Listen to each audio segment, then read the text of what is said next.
राजा परीक्षित की कहानी। राजा परीक्षित अर्जुन के पोते और अभिमन्यु के पुत्र थे। संसार सागर से पार करने वाली नौक स्वरूप भागवत का प्रचार इन्हीं के द्वारा हुआ। पांडवों ने संसार त्याग करते समय इनका राज्याभिषेक किया था। इन्होंने नीति के अनुसार पुत्र के समान प्रजा का पालन किया। एक बार राजा परीक्षित आखेट हेतु वन में गए। वन्य पशुओं के पीछे दौड़ने के कारण वे प्यास से व्याकुल हो गए तथा जलाशय की खोज में इधर उधर घूमते घूमते वे शमीक ऋषि के आश्रम में पहुंच गए। ऋषि शमीक के आश्रम में उनके पुत्र श्रृंगी एवं अन्य ऋषि कुमार एक साथ रहकर अध्ययन करते थे। सभी विद्यार्थी जंगल गए हुए थे तो शमीक ऋषि आश्रम में समाधि में लीन बैठे हुए थे।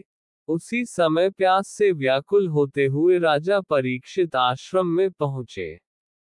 राजा ने आश्रम में इधर उधर काफी पानी तलाश किया और शमीक ऋषि जो समाधि में बैठे हुए थे, उनके पास गए और बड़ी विनम्रता के साथ कहने लगे कि मुझे प्यास लगी है, कृपया पानी दीजिए। राजा ने अपने वचन 3-4 बार लगातार दोहराए लेकिन ऋषि समाधि में लीन थे इसलिए वह उठे नहीं। राजा को लगा कि ऋषि समाधि में लीन होने का ढोंग कर रहे हैं। इस बात पर राजा को गुस्सा आ गया और पास ही पड़े एक मरे हुए सांप को उठाकर ऋषि के गले में डाल दिया। आश्रम से जाते हुए राजा परीक्षित को एक ऋषि कुमार ने दूर से देख लिया। सभी ऋषि कुमार राजा के स्वागत के लिए उसी क्षण आश्रम में पहुंचे, लेकिन जब आश्रम में पहुंचे तो राजा आश्रम से जा चुके थे।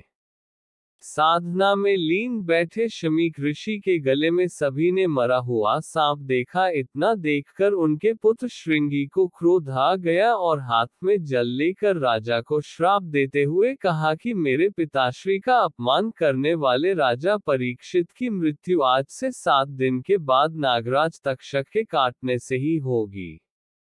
इस बीच अन्य ऋषि कुमारों ने शमीक ऋषि के गले से मरा हुआ सांप निकाला, तभी शमीक की साधना टूट गई।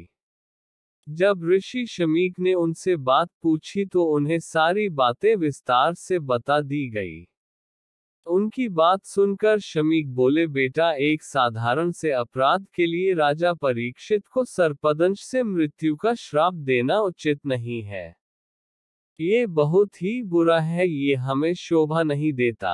बेटा, अभी तुम्हें इन बातों का ज्ञान प्राप्त नहीं हुआ है, इसलिए तुम ईश्वर की शरण जाओ और अपने अपराध की क्षमा याचना करो। राजा परीक्षित को भी राजभवन पहुंचते पहुंचते अपनी गलती का एहसास हो गया। ऋषि शमीक का एक शिष्य राजा परीक्षित के पास गया और कहने लगा, हे राजन, ब्रह्म समाधि में लीन शमीक ऋषि की ओर से आपका उचित आदर सत्कार नहीं हुआ, जिसके लिए उन्हें अत्यंत खेद है। लेकिन आपने जो मरे सर्प को उनके गले में डाल दिया था, जिसके कारण उनके पुत्र ने आपको आज से 7 दिन के बाद मृत्यु का श्राप दिया, उनका ये श्राप असत्य नहीं होगा। अतः आपसे निवेदन है कि आप अपने इन 7 दिनों तक सच्चे मन से ईश्वर की आराधना में लगाएं ताकि मोक्ष मार्ग का आपको रास्ता मिले।